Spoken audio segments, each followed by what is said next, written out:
दोस्तों, स्वागत है आप सबका हमारे YouTube चैनल विद्यापीठ में। हम लोग इलेक्ट्रिसिटी का लेक्चर 7th देख चुके थे। आज हम लोग 8वां देखेंगे लेक्चर। इसमें हम लोग देखेंगे प्रतिरोध का संयोजन। हम लोग जो कॉम्बिनेशन ऑफ रेसिस्टर करेंगे वो कितने टाइप से कर सकते हैं और उसका क्या प्रोसेस है, उसमें क्या कांस्टेंट रहेगा, क्या वेरी करेगा, ये सब चीज़ों को हम लोग डिटेल में इसमें देखने वाले हैं। तो आप लोग फटाफट से पेन और कॉपी निकाल लीजिए, नोट्स बनाने के लिए हो जाइए तैयार। चलिए स्टार्ट करते हैं वीडियो। तो प्रतिरोध का संयोजन, कॉम्बिनेशन ऑफ रेसिस्टर, ये दो तरह से होता है। सबसे फर्स्ट होता है एक हमारा पैरेलल कॉम्बिनेशन और सेकंड होता है हमारा सीरीज कॉम्बिनेशन। एक पैरेलल और दूसरा सीरीज, यानी सीरीज को हम लोग बोलते हैं श्रेणी क्रम। सीरीज को हम लोग क्या कहते हैं? श्रेणी क्रम संयोजन। और दूसरा जो होता है इसको हम लोग बोलते हैं पार्श्व क्रम संयोजन।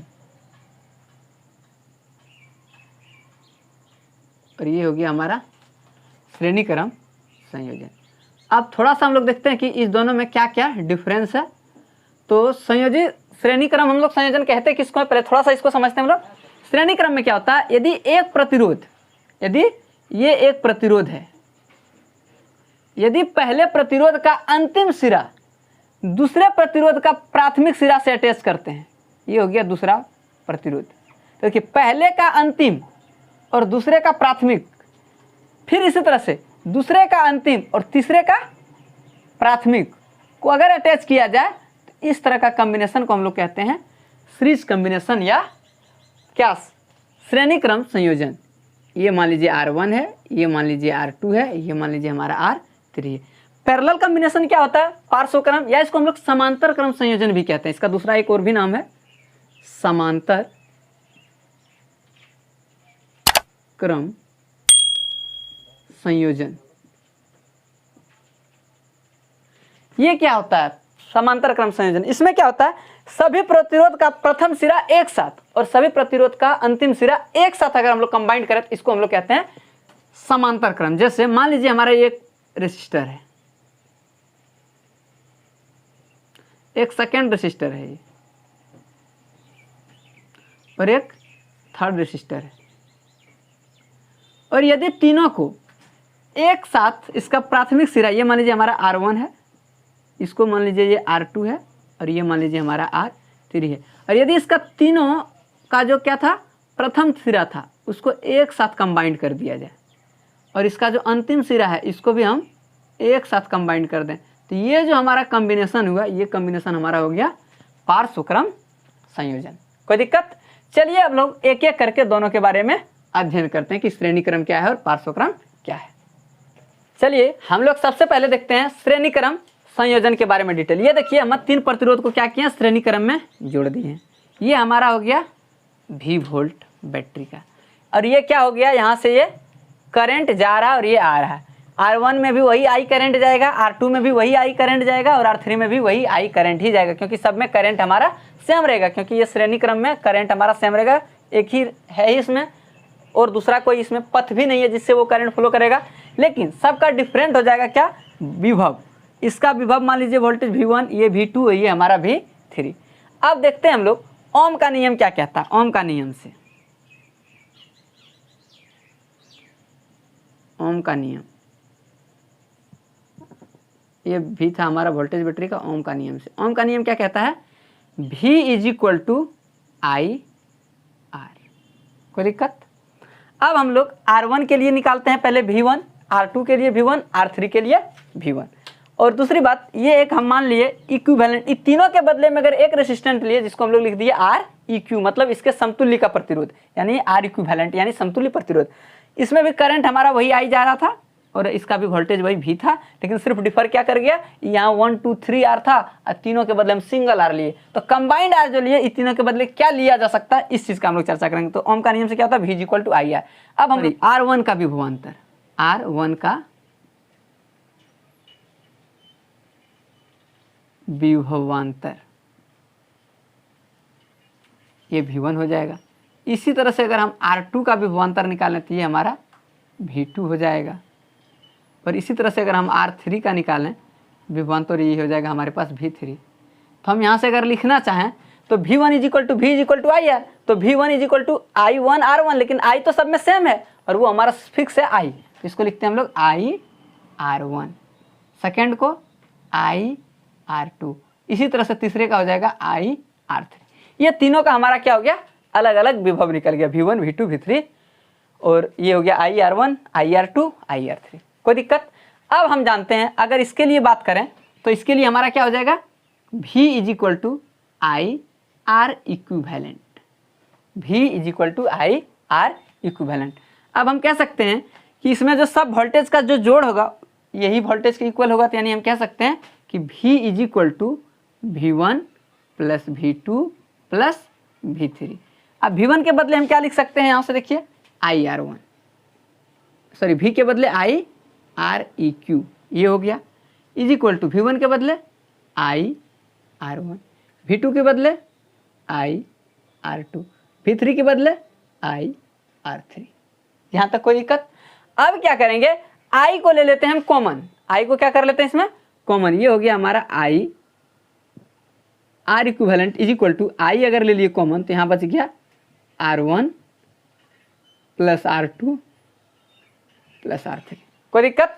अब ये हमारा I और I हो जाएगा कैंसिल, तो R equivalent is equal to क्या बच जाएगा, R1 plus R2 plus R3, ये हो गया हमारा R इक्विवेलेंट। यानी अगर सीरीज में हम लोग कॉम्बिनेशन करेंगे रेसिस्टर का तो ये क्या हो जाएगा, सब का जो समतुल्य प्रतिरोध होगा सब हमारा जुड़ के हो जाएगा, और ये हमारा हमेशा क्या होगा, सब आप समझिए, यदि ये तीनों जुड़ के बराबर हुआ तीन तीन प्रतिरोध तो हम कह सकते हैं कि R इक्विवेलेंट का जो मान होगा ये हमारा R1 से भी बड़ा होगा, R इक्विवेलेंट हमारा R2 से भी बड़ा होगा, क्योंकि R इक्विवेलेंट R1 अकेला नहीं है, R2 नहीं है, इस सब के साथ कुछ कुछ जुड़ा हुआ है, यानी सिंगल सिंगल सबसे ये क्या होगा, बड़ा होगा, यानी R इक्विवेलेंट हमारा R3 से भी बड़ा होगा। कोई दिक्कत। R इक्विवेलेंट हमारा R1 से बड़ा, R2 से बड़ा, और R इक्विवेलेंट हमारा R3 से भी बड़ा होगा। यहाँ तक कोई दिक्कत। ये हमारा जो है तीनों से बड़ा होगा, R1 से भी, R2 से भी और R3 से भी। और यदि हमारा ये जो R इक्विवेलेंट है हमारा क्या होता, मान लीजिए कि अगर ज़्यादा प्रतिरोध होता, R1 R2 की जगह पर अगर हमारा ये ज़्यादा प्रतिरोध होता तब क्या होता, तब होता हमारा R equivalent is equal to, सारे को हम लोग जोड़ देते, यानी R equivalent is equal to R1 plus R2 plus R3 dot dot dot Rn। जितना प्रतिरोध रहता सबको जोड़ देते। और इसमें खास बात क्या है, समतुल्य प्रतिरोध जो श्रेणी क्रम में होगा बड़े से भी बड़ा होगा, क्योंकि स्वाभाविक बात है सबसे बड़ा हो रहा है, तो जो इसमें से सबसे बड़ा होगा उससे भी तो बड़ा होगा। तो R इक्विवेलेंट हमारा क्या होगा, इसमें से समतुल्य प्रतिरोध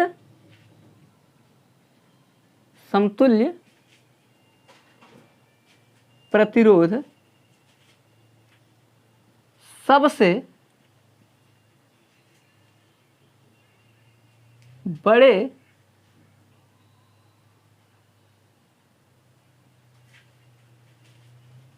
प्रतिरोध से भी बड़ा होगा। R इक्विवेलेंट का जो मान होगा इसमें सबसे बड़े से भी क्या होगा, ये हमारा बड़ा होगा। इस तरह करके हम लोग इसका क्या निकाल सकते हैं, प्रतिरोध। और इसका कुछ कुछ खास बात है। पहला पॉइंट तो ये निकला निष्कर्ष। सेकंड, इसमें क्या हम कह सकते हैं कि जो I है सबके लिए क्या होगा, ये कांस्टेंट रहेगा, यानी प्रत्येक प्रतिरोध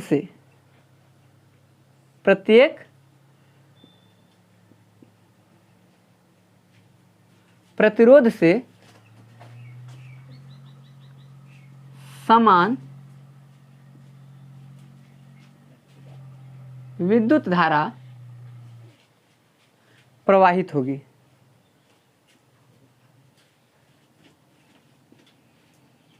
प्रत्येक प्रतिरोध से समान विद्युत धारा प्रवाहित होगी। नेक्स्ट हम लोग क्या कह सकते हैं, परंतु प्रत्येक प्रतिरोध का क्या होगा, विभवांतर समान नहीं होगा। जो इससे कुछ निष्कर्ष निकाले हम लोग, सबका वोल्ट अलग अलग था। प्रत्येक प्रतिरोध का विभवांतर अलग अलग होगा।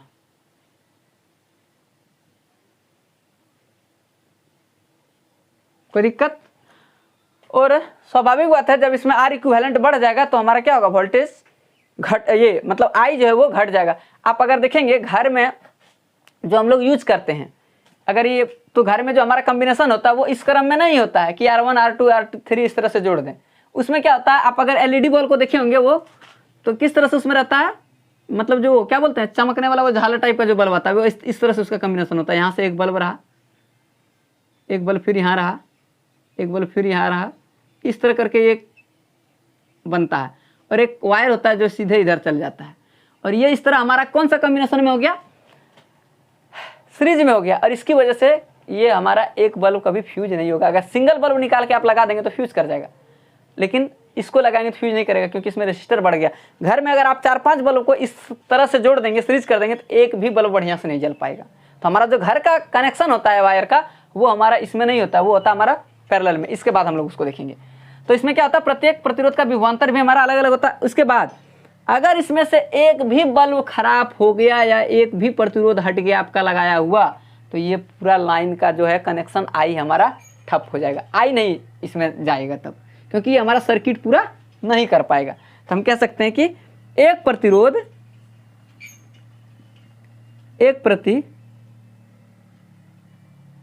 को हटाने पर, एक प्रतिरोध को हटाने पर विद्युत धारा का प्रवाह बंद हो जाएगा। और यही वजह है कि हम घर में जो स्विच लगाते हैं, डीपी लगाते हैं, कोई भी ऐसा चीज जिससे हम लोग क्या करें, लाइन को ऑन ऑफ कर सकें, तो उसमें क्या होता है, सबको सीरीज में जोड़ते हैं, ताकि ये मान लीजिए हमारा क्या रह जाएगा, ये मान लीजिए हमारा पावर प्लग है, आप यहाँ से कनेक्शन लिए और यहाँ आपको एक चलाना है, मान लीजिए फैन। अब क्या होगा, देखिए आप फैन से मान लीजिए आपको 2 वायर निकल गया, ये इधर फैन लटक रहा है सीलिंग से। अब क्या होगा, यहाँ ध्यान दीजिए, अगर आप ऐसे जोड़े और यहाँ क्या किए, बीच में लगा दिए स्विच, कौन सा क्रम में जोड़ रहे हैं, श्रेणी क्रम में, ताकि अगर इसको हम काट दें, एक को हटा दें, तो ये हमारा कनेक्शन इसका क्या हो सके, फ्लो रुक सके। तो ये था हमारा श्रेणी क्रम के संयोजन का कुछ बेसिक पार्ट्स, कि इसमें संयोजन करने पर क्या होगा, प्रतिरोध का मान बढ़ेगा कि घटेगा, कैसे निकलेगा, ये सब हम लोग पूरा डिटेल देखें। अब नेक्स्ट हम लोग देखते हैं कि पैरेलल में अगर करेंगे, समांतर में, तो प्रतिरोध के साथ क्या होगा। ठीक है, अब देखिए ये हमारा प्रतिरोध का संयोजन हम लोग क्या करते हैं, एक साथ कर दिए अंतिम सिरा और एक साथ प्रारंभिक सिरा, और उसको जोड़ दिए हम लोग, ये कनेक्ट कर दिए। अब इससे करंट हमारा जा रहा है आई, वहां क्या था, आई हमारा श्रेणी क्रम में सब में आई जा रहा था, लेकिन यहाँ धारा बढ़ जाएगा, I1 I2 I3, लेकिन यहाँ पोटेंशियल डिफरेंस सबके बीच का सेम होगा। वहां पे पोटेंशियल डिफरेंस सबके बीच का क्या था, अलग था, यहाँ पर पोटेंशियल डिफरेंस हमारा सेम होगा। अब देखिए आगे हम, और अगर एक छोटा सा सर्किट बनाए हम, जिसमें ये मान लें कि इसका जो आर इक्विवेलेंट है वो हमारा, ये तीनों के इक्विवेलेंट एक अलग आर इक्विवेलेंट ले लिए, मतलब इसी के समतुल्य एक प्रतिरोध लिए, इसको भी हम लोग V वोल्ट का बैटरी से जोड़ दिए। तो यहां पे हमारा ये I प्रवाहित हो रहा है, और I इज इक्वल टू हम कह सकते हैं V/R इक्विवेलेंट। कोई दिक्कत? अब चलिए इसको हम लोग देखते हैं इसमें कि I इज इक्वल टू अगर V/R इक्विवेलेंट हो गया, तो अब हम इसको कहते हैं ओम का नियम से, ओम का नियम से, ओम के नियम से हम कह सकते हैं I is equal to V/R हुआ था। तो अगर हम कहें R1 से प्रवाहित धारा, R1 से प्रवाहित धारा, वो क्या हो जाएगा, I1, और I1 का अगर वैल्यू करें तो कितना हो जाएगा, V तो सबके लिए सेम था, V/R1। अगर हम कहें R2 से प्रवाहित धारा, तो ये हो जाएगा हमारे पास I2, ये हो जाएगा V/R2। और ऐसे ही अगर हम R3 के लिए कहें, तो इसके लिए प्रवाहित विद्युत धारा I3, और इसका वैल्यू हो जाएगा हमारे पास V/R3। यहाँ तक कोई दिक्कत? चलिए अब हम क्या करते हैं, हम लिख सकते हैं इसके आगे कि जो हमारा I का वैल्यू है, I, ये I जो करंट इसमें जा रहा है, यही तीनों में बटा है। तो I इज इक्वल टू हम आराम से कहते हैं सकते हैं कि I1 plus I2 plus I3, यानी I is equal to I1 plus I2 plus I3।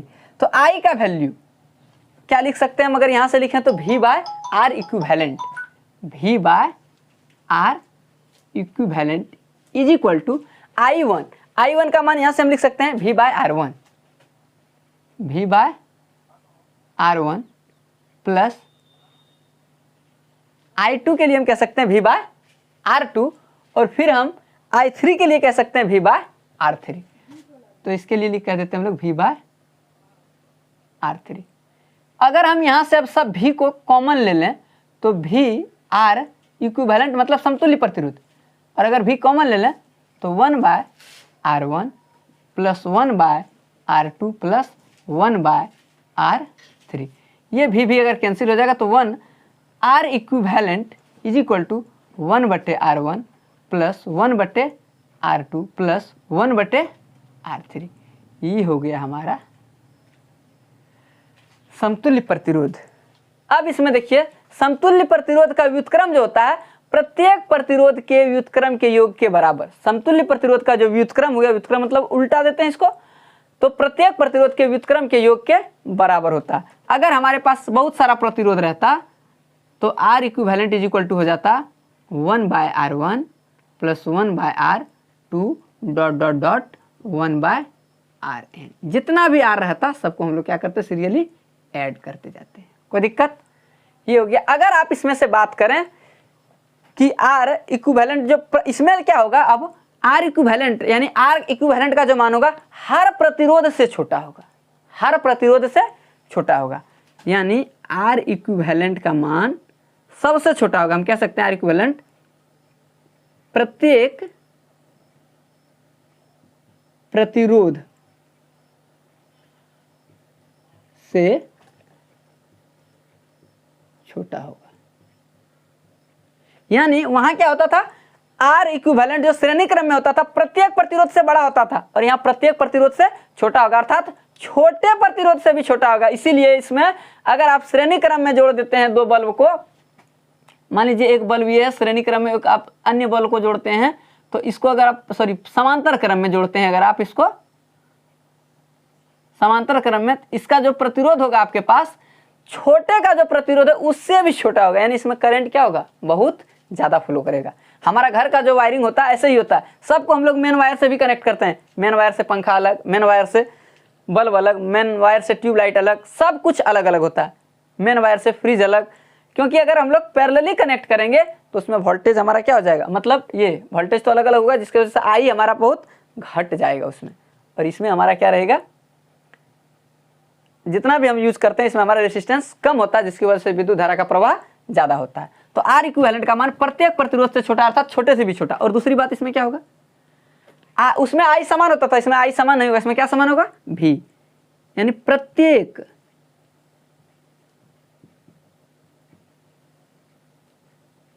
प्रतिरोध के लिए भी समान होगा। अगर आप विभव का बात करें तो प्रत्येक प्रतिरोध के लिए वो विभवांतर जो होगा हमारा सेम होगा। देखिए इसके लिए जो R1 का वोल्टेज है, यही दोनों के बीच में हम पोटेंशियल डिफरेंस नापेंगे, तो वही R1 के लिए, वही R2 के लिए, वही सेम R3 के लिए। प्रत्येक प्रतिरोध में हमारा क्या होगा, I इसमें अलग अलग होगा, प्रत्येक प्रतिरोध में हमारा I अलग होगा। ये देखिए अगला नेक्स्ट पॉइंट हम लिखते हैं इधर, प्रत्येक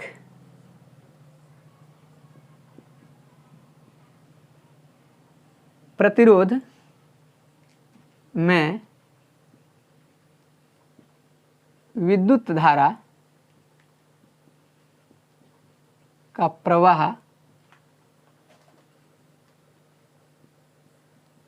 अलग अलग होगा। इसमें I1, I2 और किसमें I3। अगर बात करें, अगर एक प्रतिरोध को हम यहां से हटा दें, इसको अगर हम यहां से हटा दें तो क्या इसमें सर्किट हमारा अभी भी क्लोज लूप बना रहा है, तो इसमें अभी भी हमारा करंट जाएगा। जबकि पैरेलल जो सीरीज वाला जो कॉम्बिनेशन था उसमें हमारा एक भी प्रतिरोध को हटा देने से हमारा क्या होता था, विद्युत धारा का प्रवाह बंद हो जाता था। और इसमें क्या होगा, हमारा एक प्रतिरोध को हटाने पर भी विद्युत धारा का प्रवाह होता रहेगा। कोई दिक्कत? तो यह था हमारा प्रतिरोध का संयोजन कि किस प्रकार से हम लोग प्रतिरोध को संयोजित कर सकते हैं, एक पैरेलल और दूसरा सीरीज कॉम्बिनेशन। एक छोटा सा क्वेश्चन है जिसको पूछा भी गया है ऑब्जेक्टिव में, एक बार उस क्वेश्चन का हम चर्चा करते हैं थोड़ा सा। क्वेश्चन कुछ ये था कि दो प्रतिरोध को हम लोग संयोजित किए R1 और R2 को, दो प्रतिरोध को हम लोग क्या किए, इस पे न्यूमेरिकल भी बहुत सारा है, न्यूमेरिकल का चर्चा इसका पूरा जब लेक्चर खत्म हो जाएगा वीडियो का तो इसके बाद हम न्यूमेरिकल का भी चर्चा करेंगे और प्रीवियस ईयर क्वेश्चन का भी हम डिस्कस करेंगे। अब देखिए दो प्रतिरोध क्या था, R1 और R2, और बोला गया कि इस दोनों प्रतिरोध से जो समतुल्य प्रतिरोध होगा उसका मान क्या होगा यदि हम इसको पैरेलल में कॉम्बिनेशन करें, मतलब समांतर में इसको अगर हम लोग कॉम्बिनेशन करें तो समांतर में। तो इसका ऑप्शन कुछ इस तरह से था, R1 into R2 bye R1 plus R2। एक ऑप्शन था R1 plus R2 bye R1 into R2। एक ऑप्शन था R1 प्लस R2 और एक ऑप्शन था नन ऑफ दीज। तो आप लोग कमेंट करके बताइए कि इसका सही आंसर इनमें से कौन होगा, 1, 2, 3 और 4 में से। ठीक है, तो ये था हमारा पूरी तरह से प्रतिरोध का संयोजन। मिलते हैं हम लोग नेक्स्ट वीडियो में। Thank you.